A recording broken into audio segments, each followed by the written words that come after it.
Professor Ramurthy from SV University and our advisor of SIM University, former president of ISCOM and ISRO Honorable Scientist and Department of Fisheries Science, and Martin Fleiss. We are very pleased and honored to have you here, sir. As we step into the Nobel Laureate Lecture sessions of the 90th Indian Science Congress, I extend a warm welcome to all the dignitaries on and off the dais. I also welcome all the delegates gathered here and wish you an inspiring evening. Currently, Professor Ramurthy is in the position of ISRO Honorary Visiting Scientist. He has a glorious past. Few to mention are a good number of publications of books and research papers to his credit. About 296 research papers and 9 books. He is a recipient of many honors and awards from different institutions in India and abroad. Some of them are a Best Teacher Award, Millennium Plaque of Honor of ISCOM, Noidama Memorial Oration. I welcome you, sir, to continue the session. Thank you.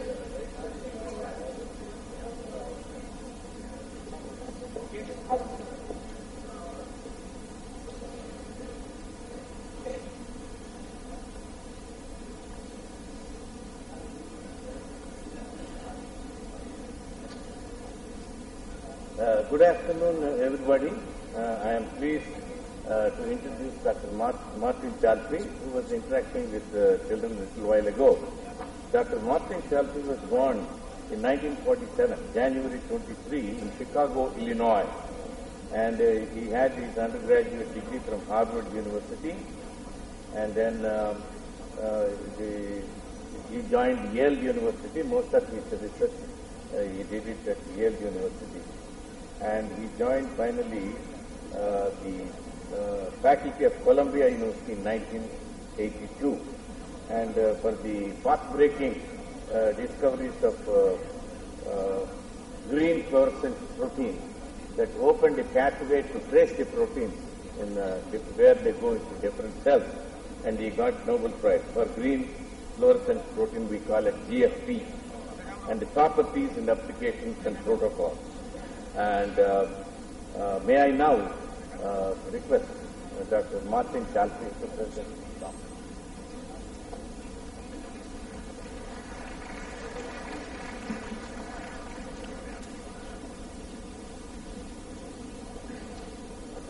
Thank you, Dr. Ramurthy. It's a real pleasure to be here. This is my first time in India. It's exciting for me.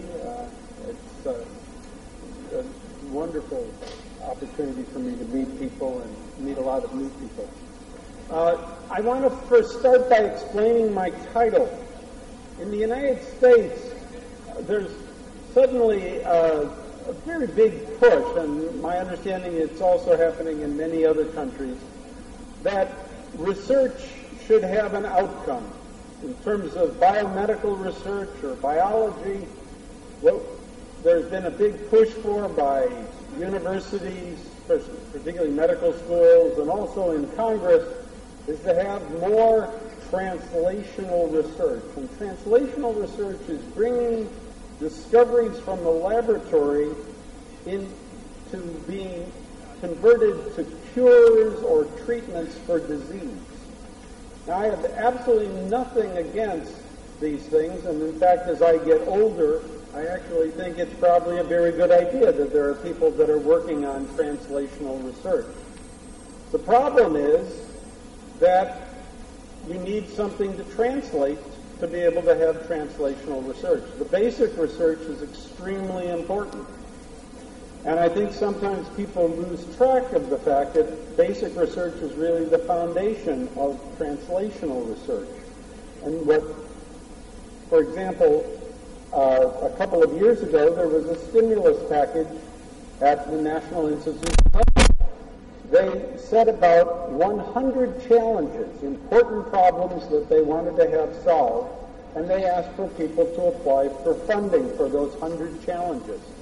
Of those 100 challenges, 98 were translational, and only 2 were basic, or what I'm calling non-translational research. I think this is the wrong proportion. And I think this is a problem that we as scientists have to always be considering.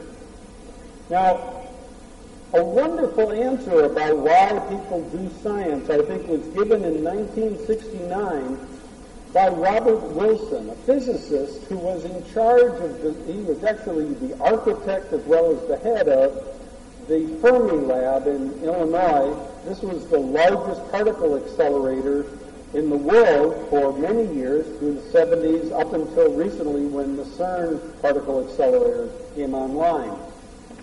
And in 1969, he was asked by Congress to come and testify because the government was going to pay for this very expensive equipment, this accelerator. And there was a senator, John Pastore, who was very supportive of the project. And he thought he would make Dr. Wilson's life easy by asking him an easy question that would impress all the other senators so they would vote for the funding.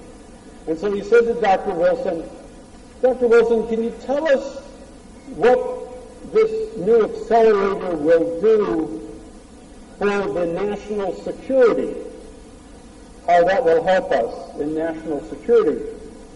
And Dr. Wilson said, nothing.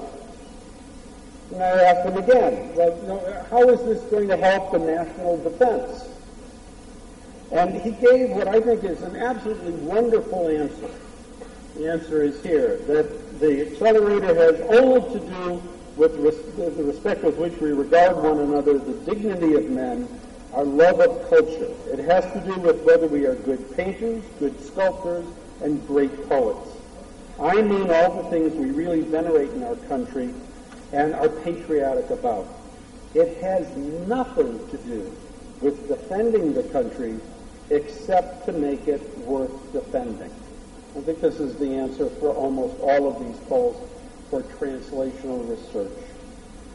Now, I also want to bring up another thing, and that is, well, you can hardly see the quote now.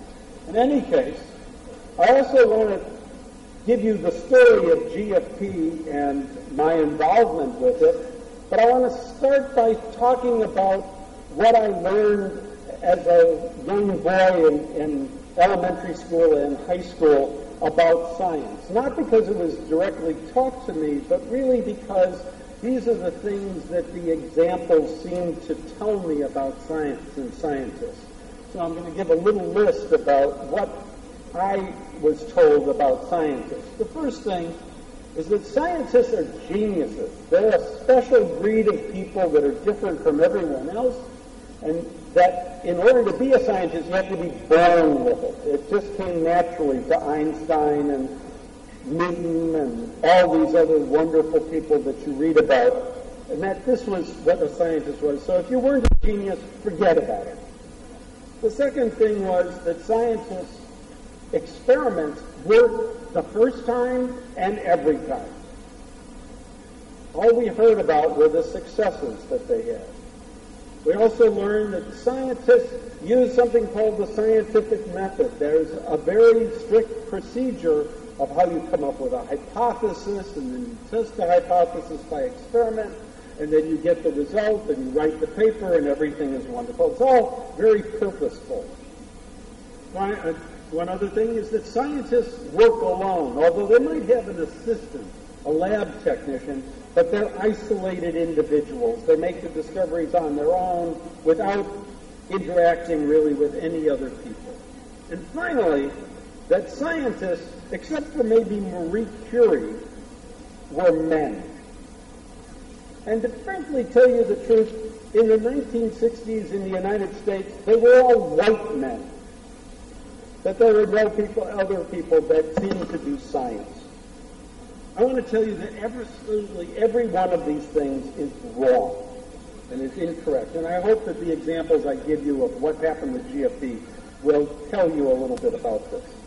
So what started me off working with this protein, GFP for green fluorescent protein, was actually, I wasn't working on it at all. I was working with a small nematode, a small roundworm called Cinerodes elegans, and here's a diagram of the animal, and the cells that are in blue are the cells that I've really been studying all my life, as a university faculty member, and these cells are the cells that respond to touch.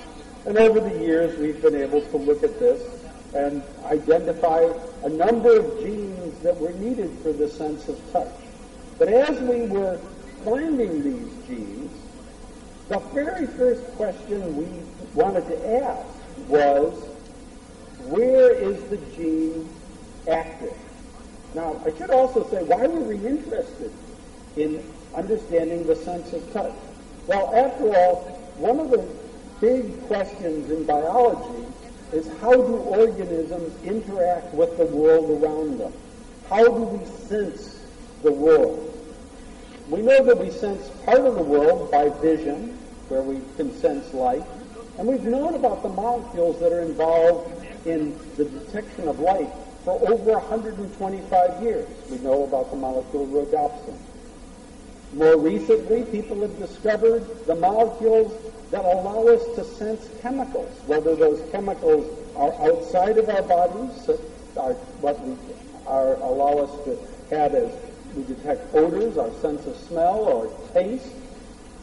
We sense chemicals, and we know the molecules that allow us to do that, or internally, whether those molecules are hormones or neurotransmitters. And we know what those molecules, the proteins are in cells that allow us to sense those chemical signals. But we have a whole series of senses that are the mechanical senses, senses that are driven because cells are pushed around, like our sense of touch, like our sense of hearing. All of these senses, though, have one thing in common, these mechanical senses.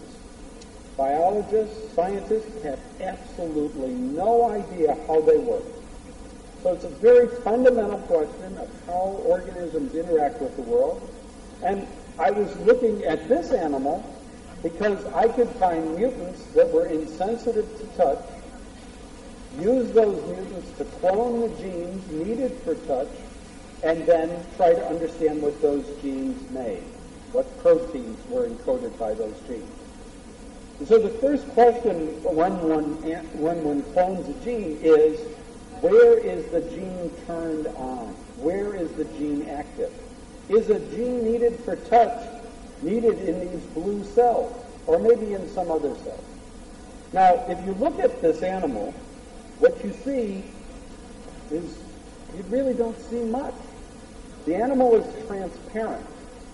And for many years, I would start off every one of my seminars by saying, this is a transparent animal. But if it's transparent, you can't see anything inside of it, or you can't see much inside of it. You certainly couldn't see those 6 cells that I outlined in the previous slide.